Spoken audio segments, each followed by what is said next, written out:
Saat ini, banyak orang lagi ramai membicarakan rencana pemerintah, yaitu mengubah skema bantuan sosial yang biasanya dibagi dalam bentuk barang atau sembako menjadi uang tunai langsung. Dan menariknya, sistem ini katanya bakal dibantu oleh teknologi AI atau kecerdasan buatan. Sebagian orang langsung bertanya-tanya, apakah langkah ini tepat? Kawan-kawan, selamat datang di YouTube Kunwardana. Sebelum kita buru-buru menilai, mari kita lihat masalah ini dari sudut pandang yang lebih luas. Selama puluhan tahun, sistem bantuan sosial kita polanya selalu sama. Bagi-bagi barang fisik. Pemerintah beli beras atau minyak goreng dalam jumlah besar, lalu dikirim pakai truk-truk ke berbagai daerah untuk dibagikan ke masyarakat. Tetapi seiring berjalannya waktu, kita selalu disuguhi berita yang itu-itu lagi. Ada beras bansos yang membusuk di gudang, paket sembako yang disunat oknum di tengah jalan, atau yang paling sering salah sasaran. Tantangan terbesar bansos itu bukan pada berasnya, bukan pada minyak gorengnya, atau bukan pada transportasinya. Tantangan terbesar dari bansos selalu ada pada datanya. Pertanyaan-pertanyaan di lapangan itu selalu sama. Siapa sih yang sebenarnya paling berhak menerima bantuan hari ini? Siapa yang ekonominya sudah membaik dan harusnya sudah nggak menerima lagi? Kenapa ada orang-orang yang bisa dapat bantuan ganda, sementara ada tetangganya yang benar-benar kelaparan, tapi malah nggak terdata sama sekali.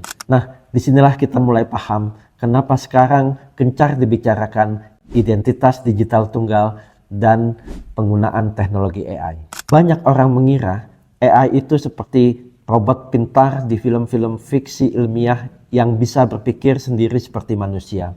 Padahal dalam urusan pelayanan publik seperti bansos ini, fungsi AI itu sebenarnya adalah alat bantu untuk membaca pola dari jutaan data yang tidak mungkin dihitung oleh manusia secara manual.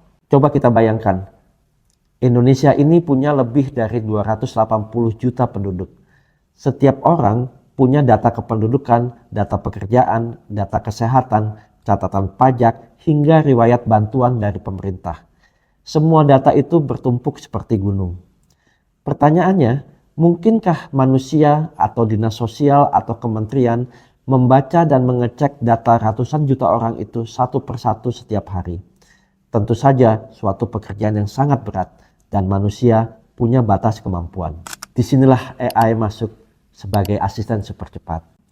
AI bisa mendeteksi dalam hitungan detik jika ada data yang aneh. AI bisa menemukan bila ada orang mendapatkan bansos ganda.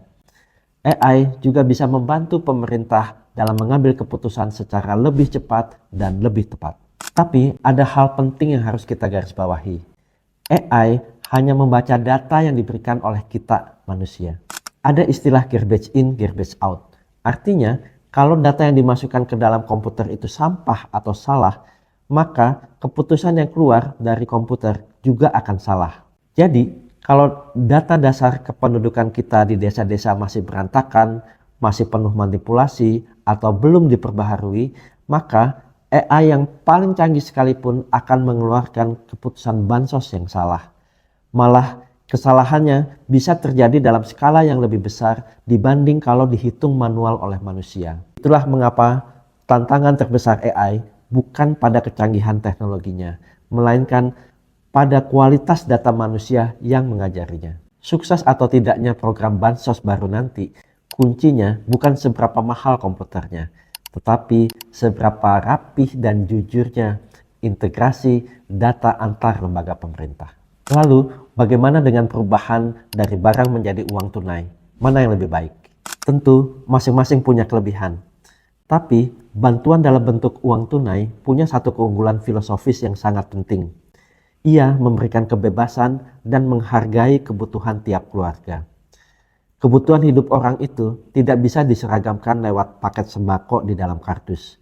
Sebuah keluarga mungkin memang lagi butuh beras, tapi keluarga lain mungkin berasnya ada, tapi mereka lebih butuh uang untuk bayar sekolah anak, membeli obat yang tidak ditanggung BPJS, atau membeli bensin untuk motornya supaya bisa pergi bekerja. Dengan uang tunai, masyarakat memiliki fleksibilitas untuk menentukan sendiri apa yang paling mendesak bagi hidup mereka.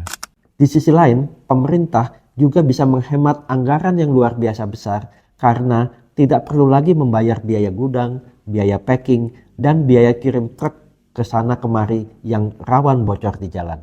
Tetapi kita tidak boleh menutup mata akan risiko terbesarnya. Mengubah bansos jadi uang tunai jutaan rupiah yang masuk ke rekening atau dompet digitalnya itu ibarat memegang pisau bermata dua. Tantangan terbesarnya bukan lagi di tangan pemerintah, tapi berpindah ke tangan masyarakat. Bagaimana uang itu digunakan? Disinilah pentingnya dua literasi. Pertama, literasi digital, dan yang kedua, literasi keuangan. Masyarakat kita harus dibekali literasi digital. Bukan cuma sekedar tahu cara pakai handphone atau aplikasi transfer, tapi tahu cara melindungi diri dari jebakan penipuan digital. Dan yang kedua adalah literasi keuangan, yaitu kemampuan dasar untuk mengatur prioritas uang. Masyarakat harus didampingi agar paham cara memisahkan mana kebutuhan pokok yang mendesak dan mana keinginan sesaat. Uang bansos ini adalah jaring pengaman, bukan uang kaget untuk konsumtif. Sebagai penutup, kami ingin menyampaikan bahwa teknologi AI dan sistem digital hanya akan sukses jika didampingi oleh dua benteng. Benteng pertama yaitu keamanan cyber dari sisi pemerintah, dan benteng kedua yaitu kecerdasan finansial dari sisi masyarakat. AI boleh canggih di pusat, tetapi di lapangan manusianya yang harus bijak. Karena pada akhirnya tujuan teknologi bukan untuk gaya-gayaan agar negara terlihat modern, melainkan untuk membuat pelayanan publik yang lebih adil, cepat, merata, dan benar-benar mensejahterakan rakyat yang membutuhkan. Bagaimana menurut Anda? Terima kasih atas perhatiannya. Sampai jumpa di episode selanjutnya.